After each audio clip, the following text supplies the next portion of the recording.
জীবনে কিছু মানুষ থাকে যারা শুধু কথা বলেন না, সংগ্রাম করেন, যারা ক্ষমতার মোহে নয়, মানুষের কল্যাণে নিজেকে উৎসর্গ করেন। এমনই এক সংগ্রামী, এক অকুতোভয় সৈনিকের নাম জননেতা ও গণমানুষের নেতা ইঞ্জিনিয়ার খালেদ হোসেন মাহবুব শ্যামল ভাই, কেন্দ্রীয় বিএনপির অর্থনীতি বিষয়ক সম্পাদক, ব্রাহ্মণবাড়িয়া জেলা বিএনপির বিপ্লবী সভাপতি, বিএনপির মনোনীত প্রার্থী ব্রাহ্মণবাড়িয়া সদর ও বিজয়নগর। একজন ইঞ্জিনিয়ার যিনি রাজনীতিকে বেছে নিয়েছেন দেশ গড়ার লক্ষ্যে।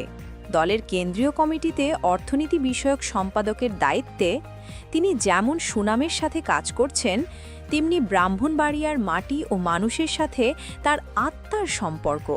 ব্রাহ্মণবাড়িয়া ৩ আসনের এই জননেতা কেবল নির্বাচনী এলাকা নয়, এটিকে তার কর্মক্ষেত্র মনে করেন। এখানকার মানুষের দুঃখ কষ্ট, আশা আকাঙ্ক্ষার সাথে তিনি একাত্ম। তার প্রতিশ্রুতি অটুট, এই এলাকার সার্বিক উন্নয়ন এবং মানুষের রাজনৈতিক অর্থনৈতিক মুক্তি। এগিয়ে চলা থামানো যাবে না। আসুন আমরা সবাই মিলে কাঁধে কাঁধ মিলিয়ে এই সংগ্রামী জননেতার পাশে দাঁড়াই, গড়ে তুলি আমাদের কাঙ্ক্ষিত ভবিষ্যৎ। সৌজন্যে মেহবুব হাসান ফারুকী, ব্রাহ্মণবাড়িয়া জেলা যুবদল।